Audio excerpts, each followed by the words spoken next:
Hi, this is Miniature Model Paul, something a little bit different. I'll move that one a bit more straighter, as it were. This is two tractors from MiniArt. They do a small contractor range that was used during the war and before the war by farmers, but there are agricultural traffic tractors. Is the one I've got last to build, which is a one with a roof on and the mudguards on the front and rear. So these are two earlier ones. The first one is the blue one is actually the 1937 one, which basically had as you can see, no rubber tyres at all metal, used in the field, so I suppose it was ideal. I actually painted the exhaust greyish colour because I saw one like that, but I'm actually going to go and revisit that and put it into a blacky colour with a bit of rust on it as well. That can be done quite easily now. The front one has actually got a bit of rust on it, the green one. Now what I can say, anyone who's going to build one of these tractors, the good thing about there's the nameplates on the front of the tractor come in brass PE. Now the really nice thing about that is you can paint the blue one is actually painted blue, so I changed it to a different colour, painted them on the fret, then snipped them off, got them off the fret, sorry, bent them slightly to the shape of the front of the tractor so it actually fits nice and flat with super glue or with white glue, which I used on mine. And what I did then is I sprayed them on a bit of blue tack, so I got the base colour I wanted, which was red for the green one, and I chose a slightly different blue for the front so it stood out. That's just a personal choice. And then once it was all dry, I left it overnight. I actually went in with a very fine sanding stick and went over the top, because it's all raised, it took away and left the brass outer coating. So really worth doing that one, and it does actually give you a definite bit of sign, so that's quite a good tip on it as well. So there you go. I'm going to put the put it on now. Now the green one is the 1937 model, and as you can see it's got rubber tyres, which is more commonsensical I suppose in the modern day. So that's a 1937 model, and basically that was the non-metal tyre size of 1937 one, which is a D8506, and then the other one is a D8500, which is the one with the rubber tyres, and that's a 1938 model. So there's only a year basically between the two models, but I suppose rubber was quite expensive, and on some farms it never went anywhere. You can see the blue one hasn't been dirtied up yet, and I may not do that, but I did do it for the other one to give the tread a bit of wear in it. Really pleased with the build. I enjoyed them. There is pipes on the front area of the tractor on the side below the brass radiators. The only thing is I didn't know is I never noticed that until I actually finished the green one. Then I did a job of wiring on the second one, because I built the blue one second, and then I put wires on. Now it looks nice, but the actual there's another wire that should be there, and one of the wires is leading to the wrong place. So it's there, but the point is it's not right. Now I will get that right on the next two. I've got a red one, and I'll just show a clip. I might don't know if it's going to come into it. No, it's not going to come, but it's going to give you the model number of it anyway. There it is. That's the model number, next one. But it's a one with a roof, and the kit number for the one that I'm just going to do sometime in the future is 38041. I really like the tractors. They look nice, and they've got an unusual look to them. Definitely. And if you go on the internet, you can actually see them starting them up, and they're very unusual. They start them up with these like a little boiler at the front, using more or less a flamethrower, but a burner which gives a flame, and it heats up inside that bulbous bit at the front. Really interesting to look at. I'm hoping this is going to still stay clear like this, but if I stop it now, you'll see what I mean by the brass.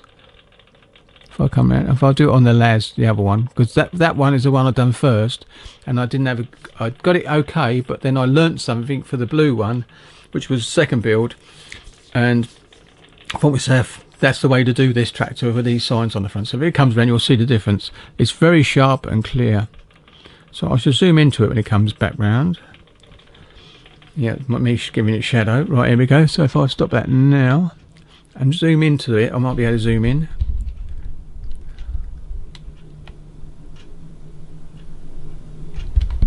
Now you can see what I mean, and that's very sharp, and that's using that method. Spraying the colour you want. I made it slightly darker so it looked better, in my eyes it looked better. Sprayed it the slightly darker blue, let it dry overnight, and then basically went over it with a sanding stick, because it's all raised, very lightly, not pushing on, just lightly dragging it slightly, and gradually, slowly but surely, it all comes out, all the raised words, figures, letters come out really perfectly, and as you can see, that's really nice, and it does work out right.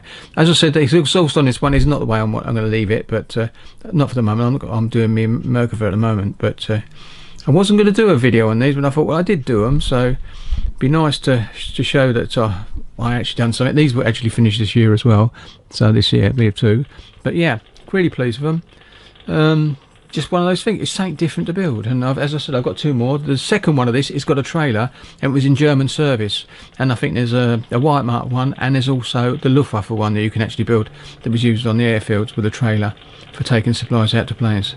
So there you go. So that's two builds, a 1937 and a 1938, one of the model tractors from Laz, and yeah, really enjoyed it. They're great little builds.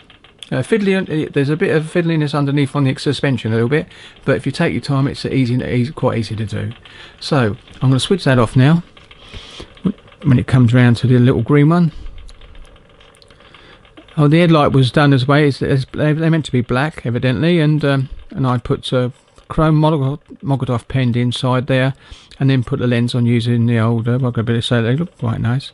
So if I just bring it around slightly and get a bit of light on it, get my hands out of the way, there you go, and I'll call that quits on this video. So it was a nice one. I've been using a little microphone on top of this now, this camera, just to see if it looks okay. I've done a white balance reading and it says it's okay, so there you go, give it a miss.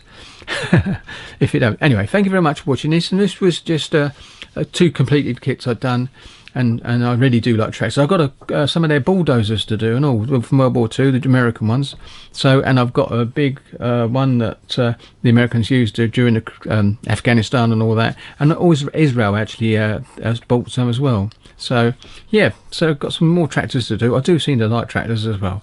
So thank you very much for watching, and I'll catch you on the next one, or the next update on the Merkava. Today I'm just finishing the machine guns up on that, so they'll be done, ready, and then I'm ready for the painting part of the process.